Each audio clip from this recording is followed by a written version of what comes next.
नमस्कार दोस्तों, मैं आपका दोस्त संजय सिंह अपने कॉन्सेप्ट क्लासेस में आप सभी का स्वागत करता हूं। जैसा कि आप लोग जानते हैं, मैं अधिकतर अपने लेक्चर आर्ट एंड कल्चर और पॉलिटी से रिलेटेड, इन्वायरमेंट और जितने भी हमारे टॉपिक्स हैं जो हमारी यूपीएससी के अंतर्गत आते हैं, उन सभी को मैं कवर अप करके चलता हूं अपने लेक्चर्स में। आज का जो हमारा लेक्चर है वो आर्ट एंड कल्चर का गुप्ता एज को लेकर चल रहा है। इस लेक्चर में हम लोग समझेंगे कि गुप्ता एज में हमारी आर्ट और उसका जो कल्चर है वो कितना बढ़ चुका था, किस प्रकार की आर्ट थी, किस प्रकार की पेंटिंग पाई गई, कौन किस यानी कितने समय पर यानी कि वो अपने क्लाइमेक्स पर पहुंच चुकी थी। तो पहले वर्ड टू वर्ड पढ़ेंगे और फिर उसको समझेंगे। The emergence of the Gupta empire in 4th century AD is often held as a golden period of the Indian architecture. कहने का मतलब यहाँ पर यह है कि जो गुप्ता यानी कि गुप्ता एम्पायर का इमरजेंस मतलब एक उत्पत्ति देखने को में यानी कि 4th century AD में देखने को मिलती है। और इसे यह भी माना जाता है कि आर्किटेक्चर के क्षेत्र में एक गोल्डन पीरियड मतलब स्वर्ण काल के नाम से भी जाना जाता है। जैसा कि जितने भी यानी कि अर्लियर गुप्ता रूलर्स जो थे वो सारे यानी कि बुद्धिस्ट थे, ठीक है। लेकिन बाद में जो यानी कि हुए वो सारे यानी कि ब्राह्मण यानी ब्राह्मण धर्म को अपनाया उन्होंने, ठीक है, हिंदू धर्म को अपनाया, जिसमें उन्होंने ज्यादा से ज्यादा यानी कि टेम्पल को बनाने में अपना योगदान दिखाया। तो इस समय टेम्पल आर्किटेक्चर जो था अपने क्लाइमेक्स मतलब अपने शिखर बिंदु पर पहुंच चुका था, ठीक है, जिसमें इसी तरीके से similarly Buddhist and Jain arts also reach its climax during the Gupta age. और इसी समय अगर देखा जाए तो बुद्धिस्ट और जो जैन आर्ट है, जैन यानी बुद्धिस्ट को और जैन को लेकर बुद्ध धर्म को और जैन धर्म को लेकर जो आर्ट यानी कि उस वक्त यानी कि प्रचलन में थी, वो भी अपने यानी कि पीक पर पहुंच चुकी थी, यानी कि शिखर बिंदु पर पहुंच चुकी थी।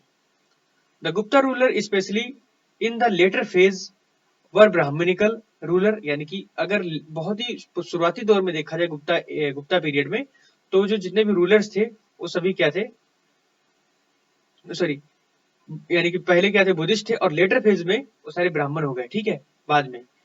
However, they showed the exemplary tolerance, ठीक है। तो हालांकि ये लोग दिखाते हैं क्या, exemplary tolerance for all other religion, दूसरे रिलीजन के लिए, जिसमें अगर देखा जाए जो तीन प्रिंसिपल ये लोग यानी कि डेटिस को यानी कि वर्शिप करने के लिए यूज करते थे।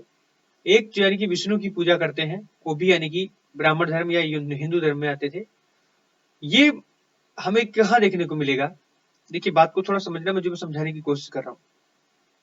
The three principle of the डाइटिस were worshipped, जैसे विष्णु जो है, विष्णु की पूजा होती थी north and central part of India, Shiva की यानी कि साउथ पार्ट ऑफ द शक्ति और ईस्टर्न पार्ट, ठीक है। शक्ति ये देखो, साउथ में किसकी हो रही थी, शिवा की पूजा हो रही थी, शिव मतलब शिव भगवान की, और ईस्टर्न में शक्ति शक्ति देवी की पूजा हो रही थी, ठीक है। और as well as the Malabar coast of south west part of India, यानी कि जो मालाबार कोस्ट है, ऐसे ये भारत का नक्शा है, साउथ वेस्ट कहाँ है, साउथ आपका इधर डायरेक्शन में हुआ, वेस्ट किधर हुआ, पीछे की तरफ, मतलब ये कोस्ट, ठीक है। इस पर यानी कि किसकी पूजा हो रही है, आपकी यानी कि मालाबार में भी यानी कि इसका प्रचलन देखने को मिल रहा है, किसका, शक्ति का। अब बात आती है आर्किटेक्चर के रिलेटेड। तो आर्किटेक्चर के क्षेत्र में अगर बताऊं तो during the Gupta period architectural development of the caves remains constant. कहने का मतलब यहाँ पर यह है कि ड्यूरिंग द गुप्ता पीरियड, यानी कि जैसे गुप्ता का जो पीरियड था उसके समय पर अगर देखा जाए तो आर्किटेक्चरल डेवलपमेंट देखने को मिलते हैं। मतलब आर्किटेक्चर इन द सेंस अगर देखा जाए, मतलब इमारतबारी या बोल सकते हैं, या इमारत को बनवाने का एक किस्म से प्रचलन या एक कला उस टाइप, ठीक है। तो ड्यूरिंग द गुप्ता पीरियड, यानी कि गुप्ता पीरियड के समय पे आर्किटेक्चरल जो डेवलपमेंट है of the caves remain constant, यानी कि वो वैसा ही सेम रहा जैसा पहले था। However the use of the mural painting on the walls of the caves become added feature, यानी कि जो मुराल पेंटिंग थी उसका एक फीचर जो था वो बढ़ चुका था, एक फीचर ऐड हो गया था दीवालों के ऊपर उस टाइप की पेंटिंग की नक्काशी निकालना, ठीक है, पेंटिंग करना, ठीक है। Some of the finest example of the mural paintings can be found in the caves of the Ajanta in Ellora, यानी कि मुराल जो पेंटिंग है उसका जो यानी कि रिमेन्स है, या मतलब उसके जो एग्जांपल्स हैं अगर देखा जाए तो हमें यानी कि उसके अवशेष हमें अजंता और यानी एलोरा की गुफाओं में देखने को मिलते हैं। अब बात आती है अजंता और एलोरा की गुफाओं के बारे में। तो Ajanta is a series of rock cut caves in the Sahyadri range on Waghora river near the Ahmedabad in Maharashtra, Aurangabad in Maharashtra. Maharashtra में एक यानी कि क्षेत्र है या हम बोल सकते हैं कि एक शहर है जिसको हम औरंगाबाद के नाम से जानते हैं। वही उसी के पास एक सह्याद्री यानी कि जो यानी कि रेंजेस है, किसकी, पर्वत शिखर या जो भी यानी कि बोल सकते हैं पहाड़ियों की रेंजेस है, उसी में हमें एक केव्स यानी कि उसके अंदर गुफाओं का यानी कि एक सीरीज मिलती है जो रॉक को काटकर बनाई गई है, नियर कौन सी, वाघोरा रिवर के किनारे, ठीक है, औरंगाबाद में। तो वहां पर ये गुफा हमें देखने को मिलती है।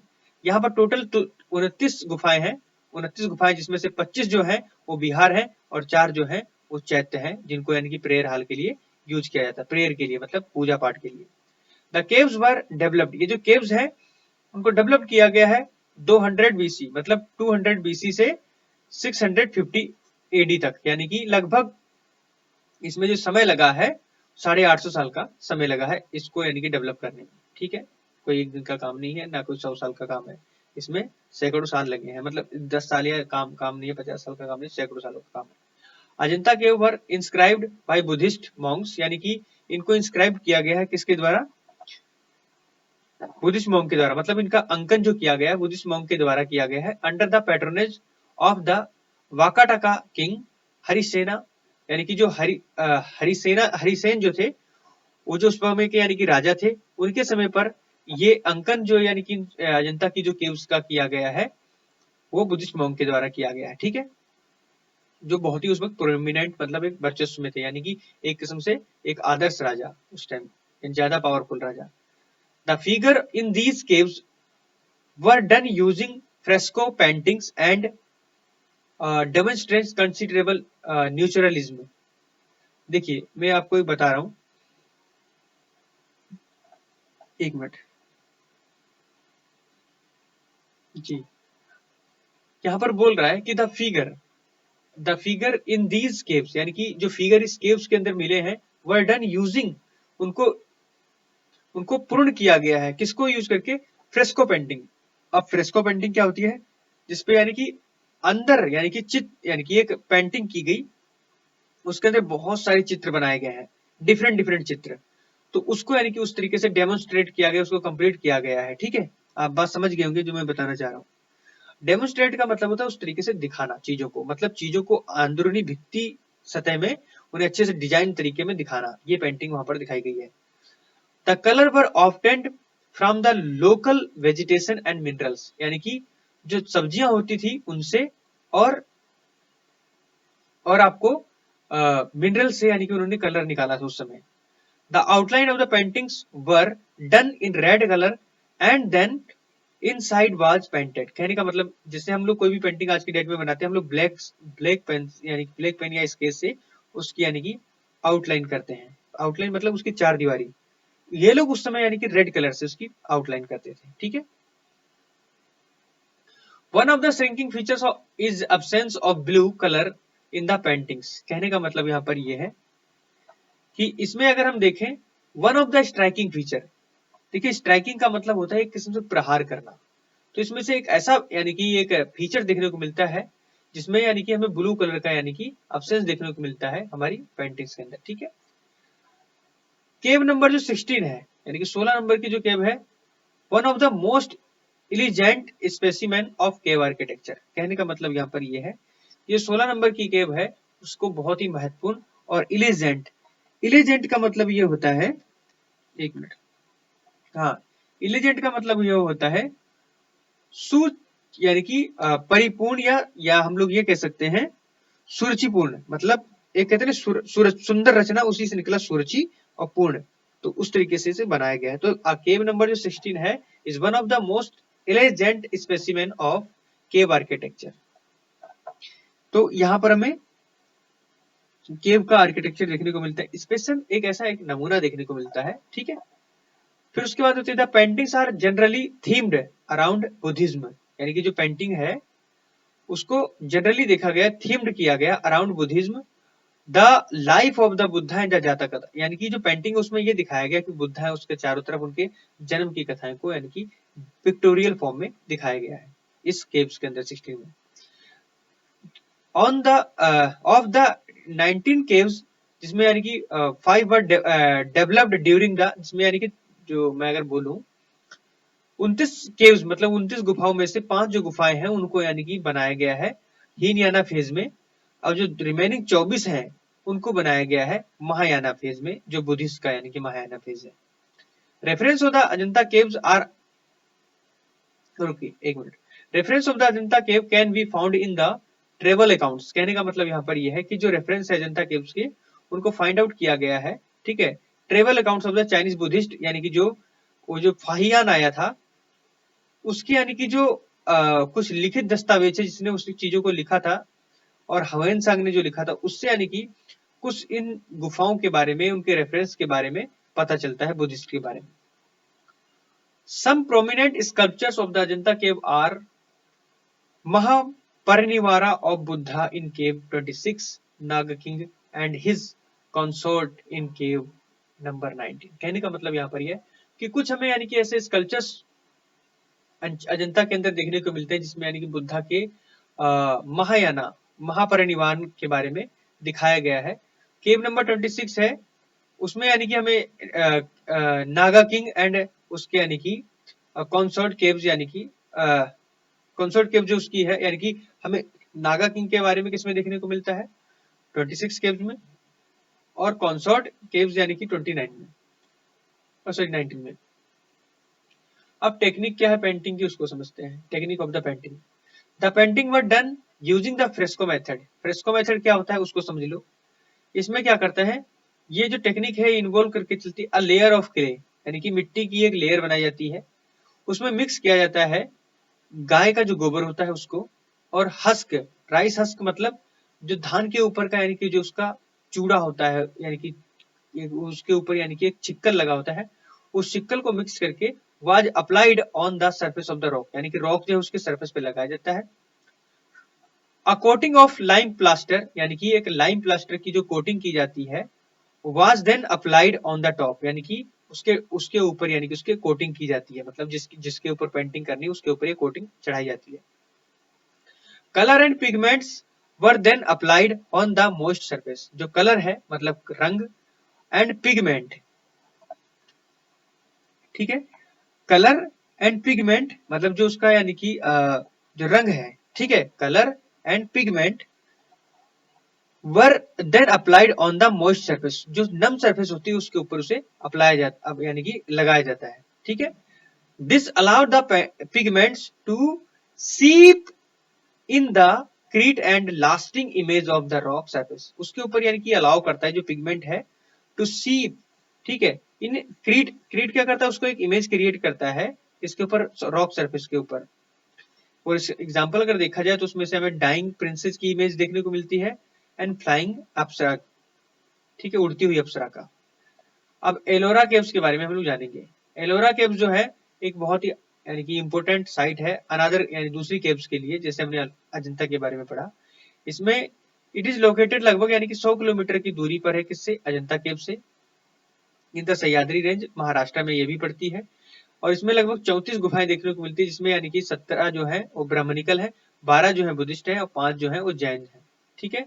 This set of the caves were developed during the period of, यानी कि ये जो सेट यानी कि जो सेट है एक किस्म से जिसमें 34 गुफाओं का, ये यानी कि लगभग 5 यानी कि लगभग 5 एंड यानी कि 11th सेंचुरी के अराउंड यानी कि इनको देखने को मिलता है।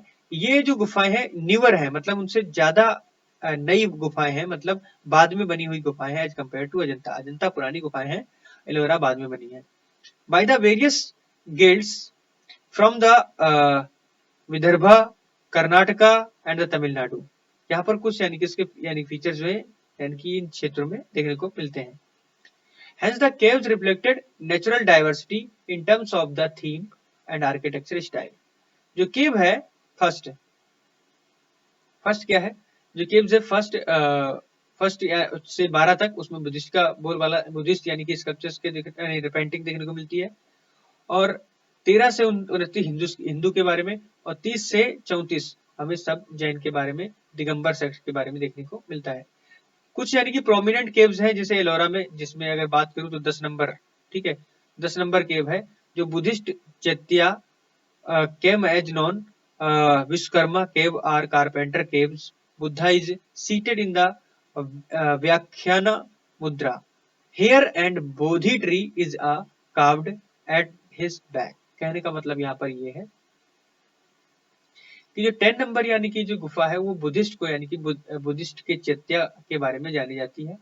और यहाँ पर यहाँ पर यानी कि जो विश्वकर्मा केव यानी कि इसे विश्वकर्मा केव के नाम से भी जाना जाता है। मतलब बुद्धिस्ट चैत्य जो है उसको 10 नंबर की केव्स उसको यानी कि विश्वकर्मा केव यानी कि जो निर्माण कारक है या कारपेंटर जो है उसकी केव्स यानी कि नाम से भी जाना जाता है। बुद्धा इज सीटेड, यहाँ पर बुद्धा जो है उसे व्याख्यान मुद्रा में दिखाया गया है, जिसके पीछे यानी कि एक पेड़ जो है बोधि ट्री, ठीक है, वो निकला हुआ है। समझ गए मेरी बात। अब उसके बाद क्या है, जो 14 नंबर की जो केव्स है उसमें यानी कि दिखा रखा है थीम्ड, यानी कि 14 नंबर। अब पीछे आओ, यहाँ पर देखो अभी मैंने बताया था कि एक मिनट यहीं पर बताया था, ठीक है, एक से 12 तक यानी कि बुद्धिस्ट के बारे में देखने को मिला। 13 से 14 मतलब 13 से 29 तो मतलब 14 बीच में आएगा, मतलब हिंदू। हिंदू से मतलब पता चल गया कि रावण, रावण रावण जब राम और रावण की बात करते हैं तो हिंदू धर्म में उसकी बात करी गई है। तो इसी तरीके से 14 में यानी कि रावण की खाई के बारे में इसमें बताया गया है। 15 में भी दशावतार टेम्पल के बारे में, वो भी हिंदू धर्म से रिलेट करता है, इसलिए 15 उसमें आएगा। तो ये कोड याद करके चलना, कितने से कितना कोड ये है कि 1 से 12 बुद्धिस्ट, ठीक है, 1 से 12 आपका बुद्धिस्ट हो गया, और उसके बाद 13 से 29 आपका यानी कि हिंदू हो गया। उसके बाद 30 से 34 ये आपका जैन हो गया, ठीक है। इस तरीके से आप याद करके चलेंगे। इसके बारे में कुछ बताऊंगा, खुद पढ़ लेना। बाकी ये जो एक फेमस यानी कि जैन केव्स है जिसमें अगर देखा जाए इंद्र सभा जो केव नंबर 32 में है, और क्या बोलते हैं जगन्नाथ सभा वो यानी कि केव नंबर 33 में है, ठीक है। बाघ केव्स क्या है, बाघ, अब ये मत सोच लेना कि कोई बाघ के नाम पे रख दिया गया, ऐसा कुछ नहीं है। एक रिवर है जिसका नाम है बाघ, बाघ रिवर, जो लोकेटेड है मध्य प्रदेश में, ठीक है। ऑन द बैंक यानी कि सॉरी, जो बाघ केव्स है वो कहां पर देखने को मिलती है, बाघ रिवर जो मध्य प्रदेश में है, ठीक है। उसके किनारे पर ही बाघ केव्स को यानी कि बनाया गया है। एक ग्रुप है 9 बुद्धिस्ट केव्स का, किसका, 9 बुद्धिस्ट केव्स हैं, यानी कि बुद्धा यानी कि जो बुद्धिस्ट है उनकी यानी कि ये 9 गुफाएं इसके अंदर देखने को मिलती हैं, जो डेवलप की गई थी अराउंड लगभग 600 एडी के अराउंड, ठीक है। It is architecturally very similar to the Ajanta. Architecture के हिसाब से देखा जाए तो ये गुफाएं जो बाघ केव्स हैं अजंता के बिल्कुल सिमिलर है।